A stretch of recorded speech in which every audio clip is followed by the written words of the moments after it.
Ah, awesome, awesome, awesome. Ladies and germs, welcome to another episode of DSCR Thursdays.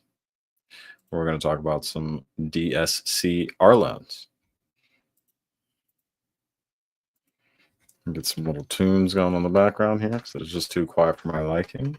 Got some deals going on the works. We got some networking done today. Got some interesting scenarios to look at, to work with, to work through. It's going to be a fun time.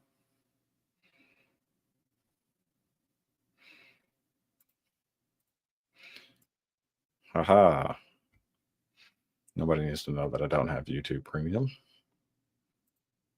I guess everybody knows now. All right.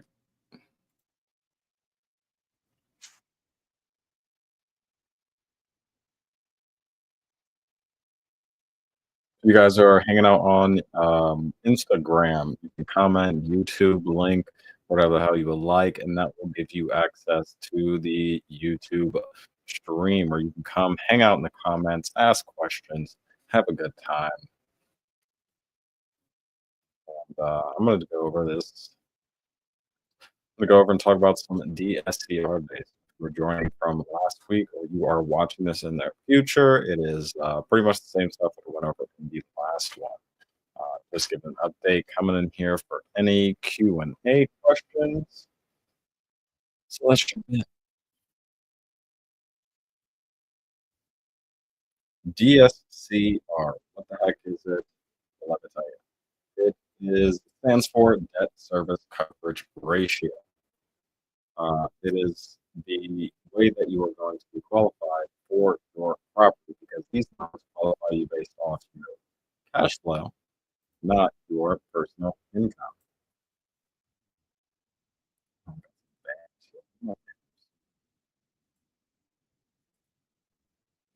All right, cool. So DSCR loans, debt service coverage ratio, they are business purpose loans, which means you will not be able to live in the house with these properties. They are for residential, can be used in commercial and residential property. So we'll be talking about the residential space. These loans can be used for a wide variety of properties, from single unit, multifamily. I have a lender that doesn't have a cap on the amount of units that you can finance. So if you define 1,000 unit property, let's talk. To calculate your DSCR, you can take your PITI divided by your debt. That's going to be, excuse me, you take your PIT, yeah, your property income divided by your debt. Yeah, this is let me change this formula.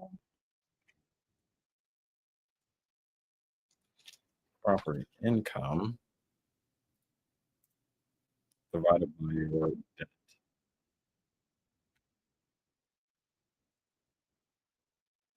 Property income divided by your debt equals your DS. Your property income is pretty simple. It's how much money your property is generating every month. And for PITIA, if you have any homeowners association, it's your principal, interest, taxes, insurance, any associated insurance fees.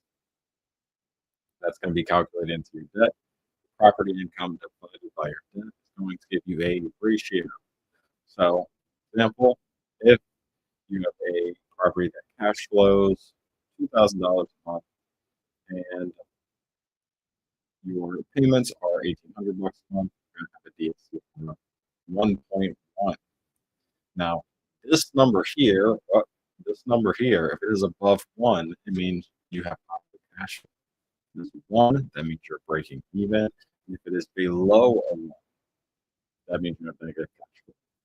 You can still get a loan in any of those types of situations. What's really going to matter is your property, your credit score, the amount of reserves that you have. You're going to want to be able to meet that down payment requirement as well.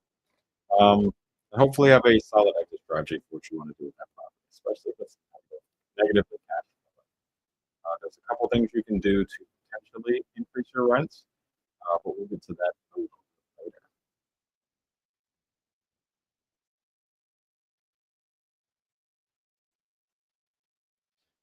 So I'll just start with an introduction. By the way, for those of you who don't know me, my name is Chris Dickerson. I'm a mortgage broker with 717 Mortgage Group. In fact, click, uh, if you do the thing with that little QR code over there, then you get access to a DSCR code. So I'll go ahead and scan it up real quick. Make sure it's scannable. So if I like this, we could, okay, well, it's not. That's fine. Let's fix that.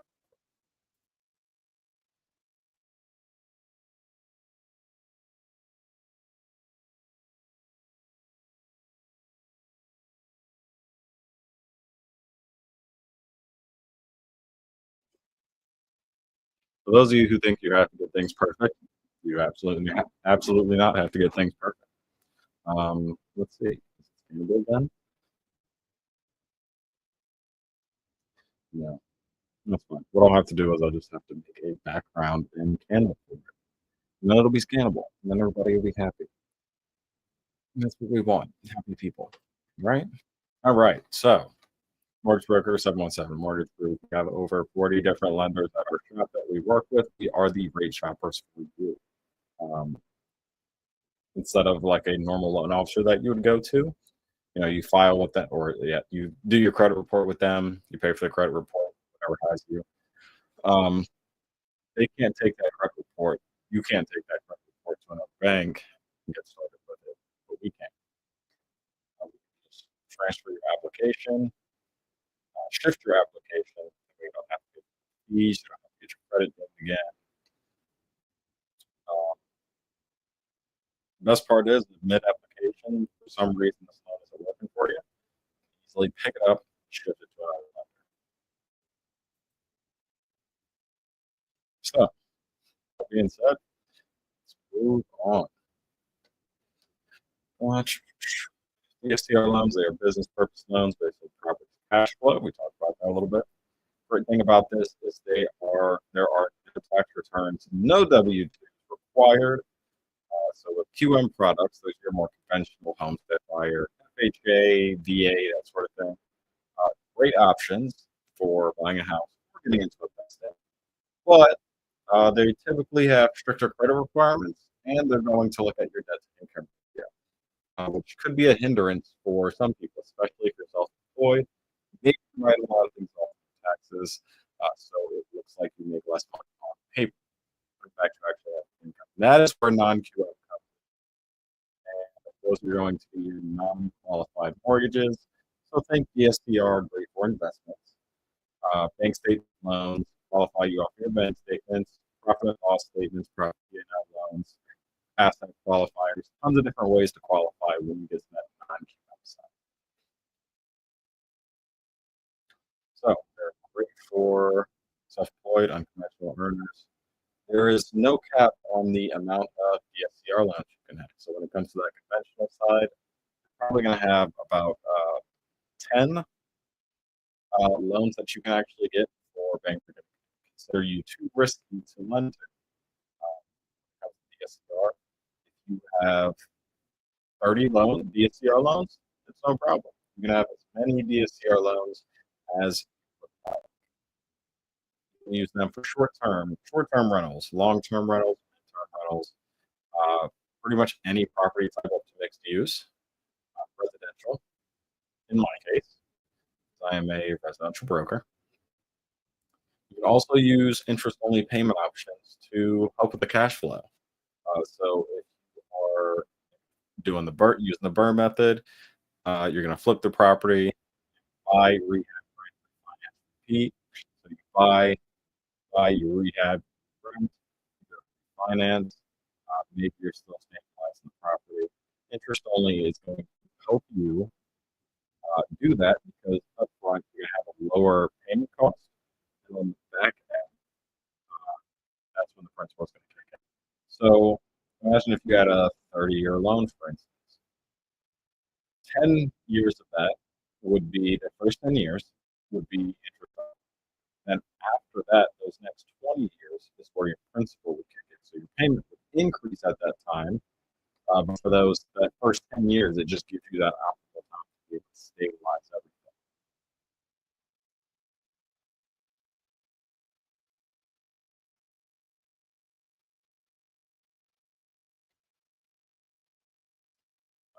Waiting on a call that I do not miss is for a client that we are trying to help through a delicate situation. Won't share any details about that. But otherwise, we're going to do what we can.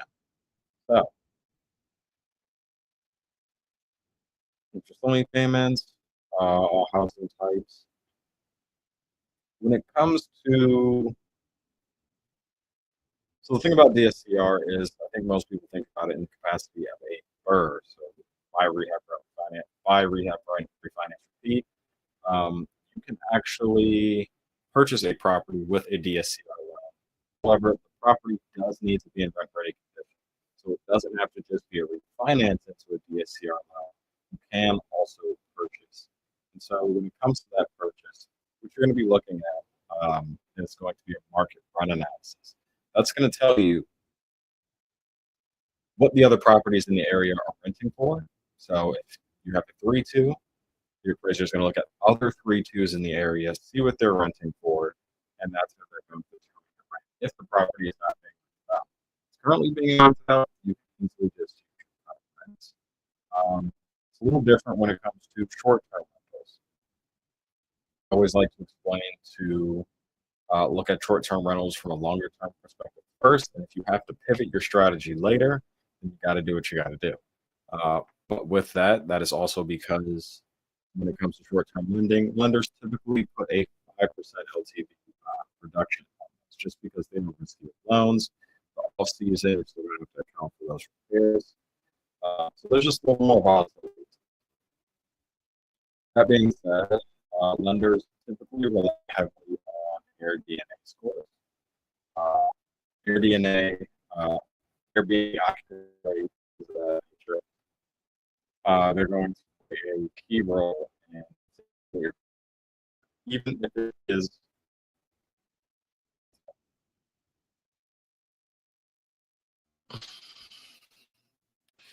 I'm going to close that.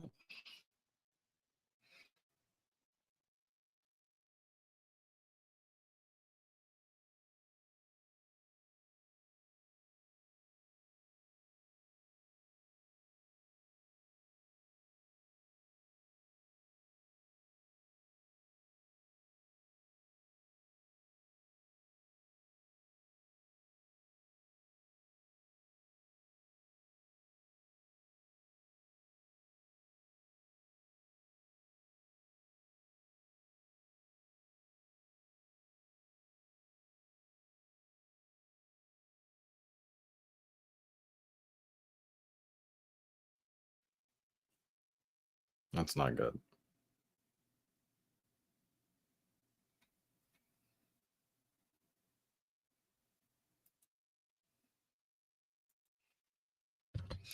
Let's check something out. This is just really, really grainy and just doesn't look great. Then we just might.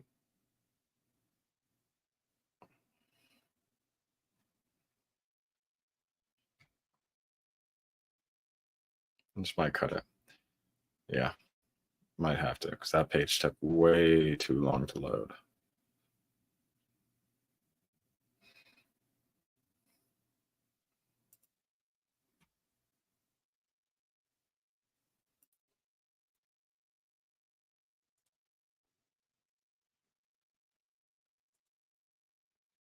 Yep. Yeah, I think we're going to cut it. And signal is just not great. All right. We'll be back at it again next Thursday with better signal, better service, figure out what's going on. Peace. Enjoy your weekend.